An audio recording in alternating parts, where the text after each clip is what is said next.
আজকে বসলাম এই জন্য, পরিস্থিতি যা পত্রপত্রিকায় দেখছি, মানুষের মধ্যে দেখছি, তো মনে অনেকগুলো প্রশ্ন জেগেছে। সেই প্রশ্নগুলোর জবাব খুঁজে পাওয়ার জন্য আপনাদের সঙ্গে বসা। এই সরকার যখন গঠন হয় জুলাই অভ্যুত্থানের পরপরই আমি বিমানবন্দরে উপস্থিত হওয়ার 8 তারিখে, মনে আছে আপনাদের, সবার কাছে একটা আহ্বান জানিয়েছিলাম এবং আন্তরিকভাবেই বলেছিলাম। এটা কোনো রাজনৈতিক বক্তব্য বা এরকম যারা শুনছে শ্রোতা তোষণ বক্তব্য ছিল না। বলছিলাম যে এটা আমরা একটা পরিবার, আমরা আমাদের নানা মত থাকবে, নানা ধর্ম থাকবে, নানা রীতিনীতি থাকবে, কিন্তু পরিবার এক। আমরা সবাই একই পরিবারের সদস্য, এটাতে জোর দিয়েছিলাম। আমাদের শত পার্থক্য সত্ত্বেও আমরা কারোর শত্রু নই, পরস্পরের শত্রু নই। আমরা এক জায়গাতে এক কাতারে ওইখানে চলে আসি যখন আমাদের জাতীয়তার প্রশ্ন আছে, আমাদের পরিচয়ের প্রশ্ন আছে। আমরা বাংলাদেশি, আমরা এক পরিবারের সদস্য। তারপরে যখন শপথ গ্রহণ করলাম তখন থেকেই শোনা আরম্ভ করলাম যে সংখ্যালঘুদের উপরে অত্যাচার হয়েছে। তো আমার মনটা খারাপ হয়ে গেল। একটু আগে বললাম আমি এই কথা, এখন বলেছি অত্যাচার হয়েছে। এর পরে আমি ঢাকেশ্বরী মন্দিরে গেলাম, আপনারা ছিলেন। সেখানেও একই কথা বললাম যে আমরা একই পরিবারের সদস্য, এবং বলছে যে আমরা অন্য সব দাবি দেওয়া বাদ দিল, একটা দাবি আমাদের একদম পরিষ্কার,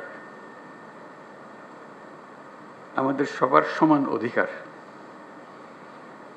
বলার অধিকার, ধর্মের অধিকার, কাজকর্মের অধিকার, এবং সেটা আসছে আমাদের সংবিধান থেকে, নাগরিক হিসেবে আমাদের প্রাপ্য, এবং রাষ্ট্রের দায়িত্ব হলো এটা নিশ্চিত করা। এবং আমি আন্তরিকভাবেই বলার চেষ্টা করেছিলাম, যেহেতু রাষ্ট্রের দায়িত্ব এখন আমাদের হাতে, এটা আমাদের দায়িত্ব নিশ্চিত করা, দায়িত্ব যে সংবিধান নাগরিককে যে দায়িত্ব দিয়েছে সেই দায়িত্বগুলো তার কাছে পৌঁছে দেওয়া, নিশ্চিত করা। তারপরেও কথাটা উড়ে গেল না। শুনলাম এখনো সংখ্যালঘুদের উপরে হামলা হচ্ছে। আমি সবাইকে নিয়ে বসলাম, আলাপ করলাম এটা কিভাবে করা যায়, এটার থেকে উদ্ধার পাওয়া যায় কিভাবে। তখন দুর্গাপূজার সময় আসলো, তখন বললাম যে একটা সুযোগ, কারণ এখানে একটা বড় সমস্যা হইতে পারে, যেহেতু এটা পূজার ব্যাপার, আনন্দের ব্যাপার, উৎসবের ব্যাপার, এখানে হামলা হওয়ার সম্ভাবনা আছে। আমাদেরকে নিশ্চিত হতে হবে যে হিন্দু সম্প্রদায়ের উপরে কোনো রকমের হামলা যেন না হয়। আমি খুব খুশি হলাম, সবাই তা খুব সিরিয়াসলি নিল। আপনাদের মনে আছে, খুব উৎসব সহকারে সবাই দুর্গাপূজা করলো। কয়েক হাজার পূজা মণ্ডপ ছিল, সব কিছু থেকে খবর হলো সুন্দর হয়েছে। তাঁতিবাজারে একটা ঘটনা হয়েছিল, একটা ককটেল ফাটিয়েছিল একজন, ফাটায়নি, ককটেল মেরেছিল, এটি একমাত্র খবর ছিল। তবু আনন্দিত হয়েছিলাম, নিশ্চিত হয়েছিলাম এই জন্য যে আমরা সবাই একযোগে, এবং সেখানে সবাই যোগদান করেছে। এটা শুধু হিন্দু সম্প্রদায়ের উৎসবের বিষয় ছিল না, এটা পুরা জাতীয় উৎসবে পরিণত হয়েছিল। সবাই উৎসব করেছে, ছেলে মেয়েরা গেছে, বুড়া বুড়িরা গেছে, মুসল্লিরা গেছে, মৌলানারা গেছে, সবাই গেছে, আনন্দ সহকারে করেছে। তারপরে মনে একটু তৃপ্তি পেলাম যে না, একটু তো কাজ করেছে। এখন আবার নতুন কথা, হামলা হচ্ছে, অত্যাচারিত হচ্ছে, এবং বিদেশি গণমাধ্যমে না, এটা প্রচার মাধ্যমে বলবো, প্রচার মাধ্যমে প্রচারিত হচ্ছে যে এটা হচ্ছে। তা আমি খোঁজ নিচ্ছি যে কেন হচ্ছে, কি হচ্ছে। সব দিক থেকে খবর যে না, হচ্ছে না। ওই যে এক খবর হলো হচ্ছে, আর খবর হলো হচ্ছে না, মাঝখানে একটা ফাঁক থেকে যাচ্ছে। এটা ঠিক না, এটার অবসান হতে হবে। আমাদেরকে যে তথ্য আমরা পাচ্ছি সেই তথ্য ভুল হতে পারে, কাজে তথ্যের উপরে ভরসা করে বসে থাকলে কিছু নাই, এটা অন্ধের মতো বসে থাকার মতো। আমাদেরকে ভেতরে গিয়ে দেখতে হবে প্রকৃত ঘটনাটাকে। তথ্যের মধ্যে গরমিল কেন? তা কি ওরা যা বলছে সেটা মিথ্যা প্রচার? আমরা যা বলছি সেটা মিথ্যা প্রচার? সত্যটা কোথায়? এই সত্য, প্রথম কথা হলো আমাদের লক্ষ্যের মধ্যে কোনো ফারাক নেই, কোনো গোলমাল নাই, এটা আপনাদেরকে নিশ্চিত করা। এবং তথ্যগুলো কিভাবে আমরা পাবো, ঘটনা ঘটছে সেটা আমাদের জানা, প্রকৃত তথ্য। অনেক সময় সরকারি তথ্যের উপরে ভরসা করা যায় না, কর্তা যা চায় সেভাবেই বলে দেয়, আসলটা মন খুলে বলতে চায় না, যেহেতু কর্তা নারাজ হবে তাতে।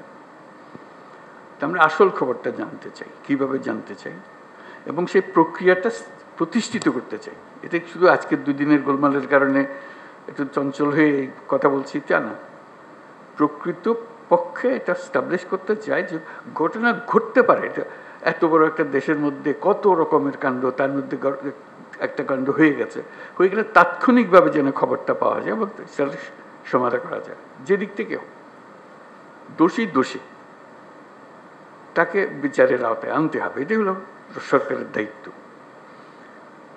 প্রথম কথা হলো যে এটা না হওয়াটা পরিবেশ সৃষ্টি করা, একটা যদি হয়ে যায় তাকে তাৎক্ষণিকভাবে সেটার প্রতিকারের ব্যবস্থা করা, এটাই হলো বিষয়। আমি যা বলছি আমার মনে হয় বাংলাদেশের বেশিরভাগ মানুষ তাই মনে করে, এভাবে হওয়া উচিত। যে আমরা যেহেতু এক পরিবারের মানুষ, কাজে এক পরিবারের মানুষ হিসেবে আমাদের সামগ্রিক দায়িত্বটা যেন আমরা পালন করতে পারি, সেই পারিবারিক দায়িত্বটা আমরা যেন সম্পন্ন করতে পারি। সেখানে তথ্যটা হলো বড় বিষয়, এবং প্রতিকার। একটা হলো তথ্য, একটা হলো প্রতিকার। আমি পেলাম তথ্য, প্রতিকার পাচ্ছি না, এটা সমাধান করতে হবে। সমস্যা হয়ে গেলে সেটা সমাধান করতে হবে। সেই সমাধানটা আমরা কীভাবে করব? আজকের আলোচনা এটা খোলাখুলি আলোচনা, সবাই আলাপ করব। আমাদের লক্ষ্যের মধ্যে কোনো গোলমাল নেই। এখন এই তথ্য প্রবাহটা কিভাবে হবে, দোষীকে কিভাবে ধরতে হবে, যাতে করে অন্যরা মেসেজটা পেয়ে যায় যে এখানে গোলমাল করে সুবিধা হবে না, বিপদে পড়বে, তার পরিবার জেনে যায়, তার প্রতিবেশী জেনে যায় যে সে ধরা পড়ছে, এবং ভবিষ্যতে কেউ উৎসাহিত না হবে। এরকম এক বাংলাদেশ আমরা করতে চেয়েছি, সেটার নামেই আমরা নতুন বাংলাদেশ বলেছি, এবং আমরা এটাতে বিশ্বাস করি। এটা শুধু কথা দিয়ে আপনাদেরকে সন্তুষ্ট করে আজকের মতো বিদায় নিলাম ওরকম না, এটা করতে হবে এবং দ্রুত করতে হবে। এটা ভবিষ্যতে একদিন হবে, এটা কথা বলে লাভ নেই। ভবিষ্যৎ তো আর আমরা কোন দিন দেখবো না, আমরা বর্তমানের মধ্যে আছি, বর্তমানেই করে যেতে হবে যা কিছু। কাজেই সেটাই আপনাদের কাছে আরজ যে খোলাখুলিভাবে আলাপ করবেন বিষয়টা, এবং এই তথ্যটা কিভাবে পাবো, কিভাবে সংগ্রহ করব, কিভাবে নিরাপদে সংগ্রহ করব, যে তথ্য দিচ্ছে সে আবার বিপদে পড়ে না যায়, মুশকিল তো, ওইটাও নিশ্চিত করা। এবং সত্যি প্রকৃত দোষী ব্যক্তি চিহ্নিত হয়েছে এবং সবাই আনন্দিত হয়েছে যে খবরটা ঠিক জায়গাতে পৌঁছেছে, এবং সেই খবরটার একটা প্রতিকার এসছে। শুধু খবর দেওয়া না, খবরের পেছনে এটা প্রতিকারও এসছে। তো সেই বিষয়গুলো আলোচনার জন্য আজকে এসছি। আপনারা খোলাখুলিভাবে আলাপ করবেন।